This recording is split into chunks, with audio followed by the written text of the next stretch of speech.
Hey guys, Karen here from the rescue. I'm just hanging out with my dogs for a little bit. They've not long finished their dinners, so everyone's chilling out before their evening walks. So, recently we started talking to you about and giving you an insight into the kind of background work that goes on here at the rescue. A ton of work goes on behind the scenes at any rescue, ours included. There's so much more to rescue than just transporting, training and placing a dog in a new home. Previously, we've talked in detail about our rehoming procedures, so today we're going to discuss surrender and intake and talk you through all the ins and outs and the background work which you don't see here on social media. And just like I said in the rehoming video, every rescue has their own way of doing things, they have their own protocols and procedures, and I'm not here today to tell you who's right or who's wrong, but I am going to talk to you in detail about how we operate here and Until Every Dog Has a Home. We're going to jump right into it, so if you don't already have a cuppa, then hit pause, go grab one and come right back. Okay, so real quick, I'm going to give you a little bit of background about us. We're Until Every Dog Has a Home and we're a very small volunteer-run non-profit dog rescue. We're not like most rescues as we only intake dogs with severe behavioural issues, and we specialise in working with dogs with aggressive tendencies and dog on human bite histories. For the dogs that we intake, we offer rescue, rehabilitation and rehoming where possible. And for those who are too troubled and don't manage to complete rehab and pass the necessary assessments, we offer lifetime sanctuary here with me, which means that they live out life as part of my family at my home. So what does surrendering your dog actually mean? Surrendering a dog means that you're relinquishing your ownership of the dog, including all rights and responsibilities, and giving that ownership to the rescue.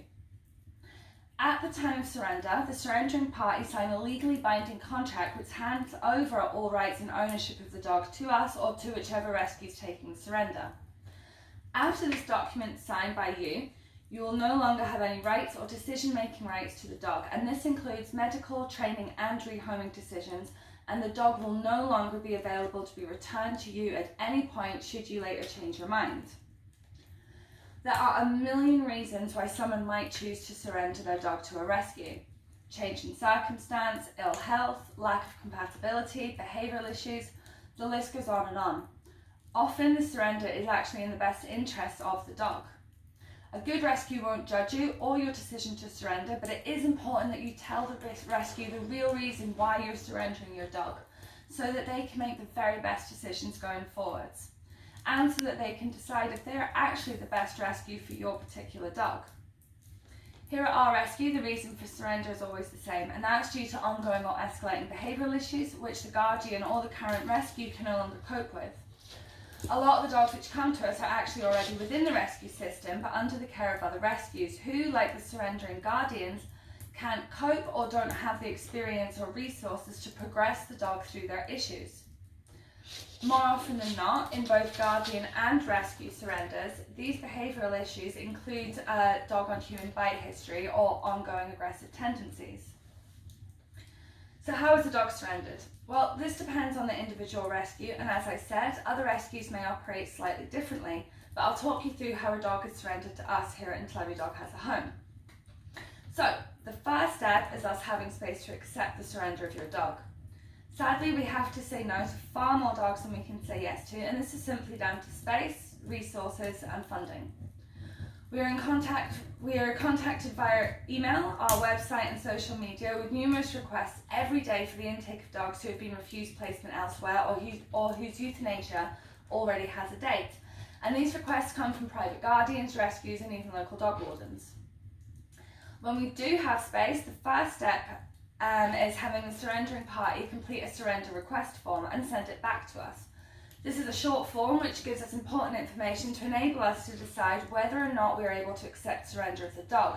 And this includes a basic history like how long have you had your dog for, is the dog dog-friendly, cat-friendly, people-friendly, does the dog have a bite history or any public orders such as leash or muzzle orders.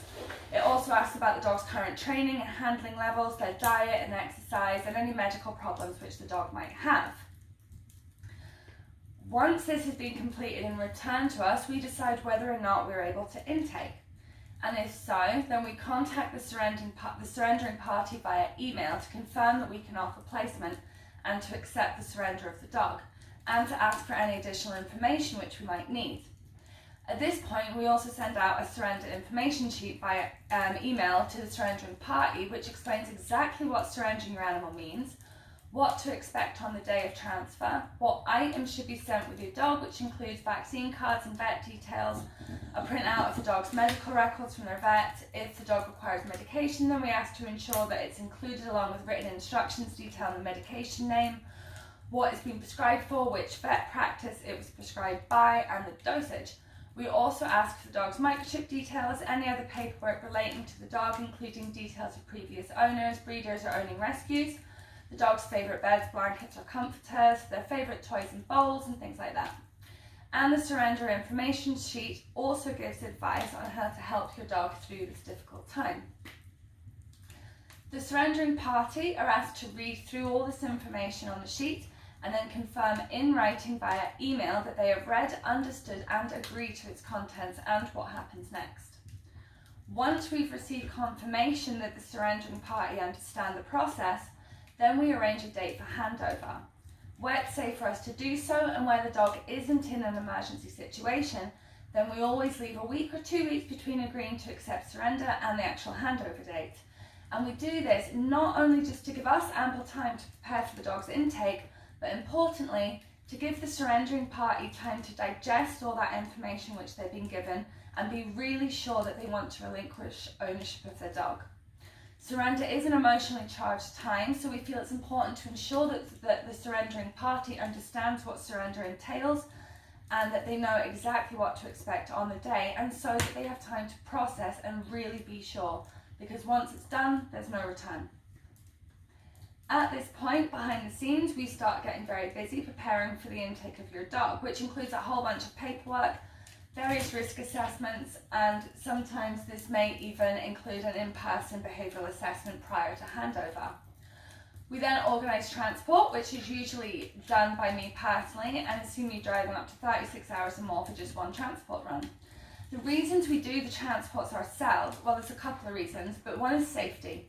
Most of the dogs that we intake have bite histories or are aggressive towards people, so safety is always a huge factor. We have to consider the handover itself, getting the dog into the transport vehicle if there's an emergency during transit. If it's a long transit, then we have to consider toilet breaks and so on and so forth. And of course, it's not just the transporter we need to consider, but the general public en route as well.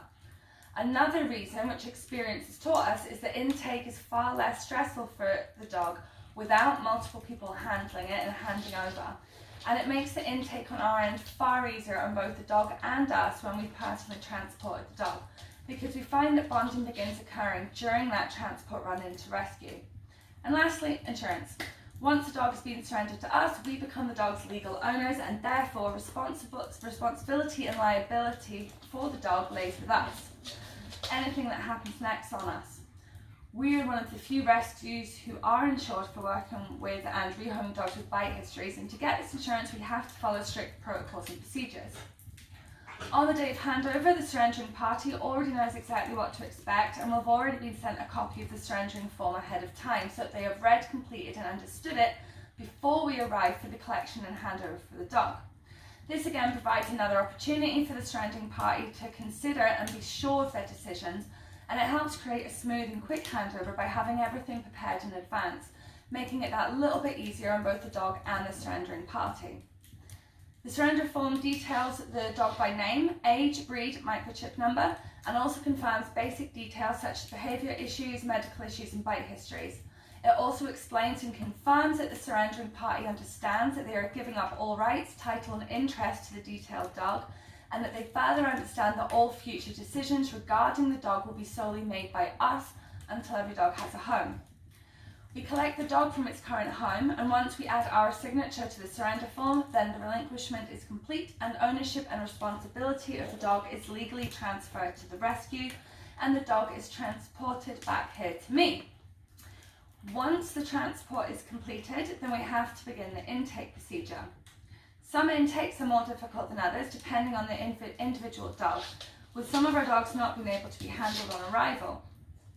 The first thing we do on arrival is get the dog safely to their kennel so that they can have a drink, go to the loo and begin settling into their new environment. We scan their microchip and we check it off against their paperwork, and we change the keepership details.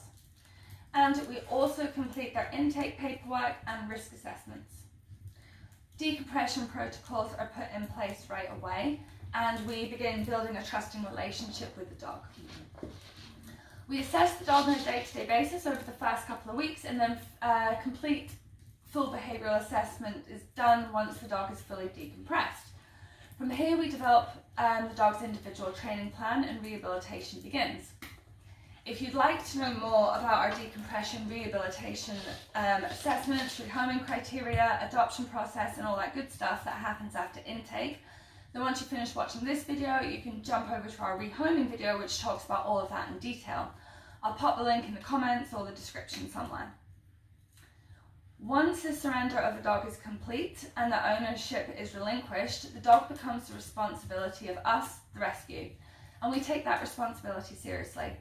Surrender doesn't just give us ownership of the dog, it gives us a duty of care towards that dog for the rest of its life, and everybody that that dog comes into contact with. Unlike most rescues, we do usually allow for the surrendering party to stay in contact with us and receive updates on the dog's progress up until the point of adoption. Obviously, due to privacy and respect for the new guardian, we do not share with anyone, including surrendering parties, where or to who that dog is being rehomed. But if we are still in contact with them, then we do let them know the good news that the dog has started their new adventures in their new home. We usually allow this because the reason the dog's been surrendered to us is usually through heartache and genuine love for the dog. By the time we're approached, we're usually the dog and the family's last hope, and it's not that they want rid of their dog, it's because they want their dog to get the help which they can't give. So we often stay in touch and actually have a fantastic relationship with almost everyone who has surrendered a dog to us.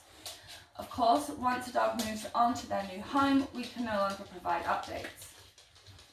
However, with that said, although we allow surrendering parties to stay in contact with us, we do not allow any contact between the surrendering party and the dog after surrender. This just can't and doesn't happen. It wouldn't be fair to the dog, and it could hinder or create a relapse in their progress.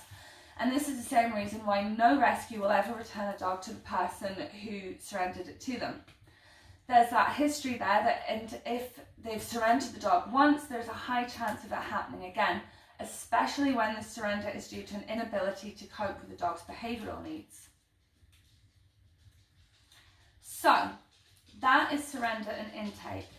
From there, the dogs move on to decompression, rehabilitation and assessment, which determines their rehoming suitability and criteria. We do have a video talking about that in great detail, and like I said, the link for that will be in the comments or the description somewhere if you want to check that out, or you can check out the blog version over on our website. Once again, we want to thank our awesome rescue community for all the love and support which you send our dogs and us. We absolutely couldn't do it without you, and we truly appreciate all of your comments, your likes, your shares, support, donations and the Amazon gifts that you send us. So thanks again. Thank you for watching, and we hope that this gave you a little insight into more of the behind the scenes stuff that goes on here at the rescue. If you enjoyed this or found it interesting, then hit us with a little heart or drop us a comment. I'm going to start walking these guys now, so I will catch you later, and I hope that you have a great evening.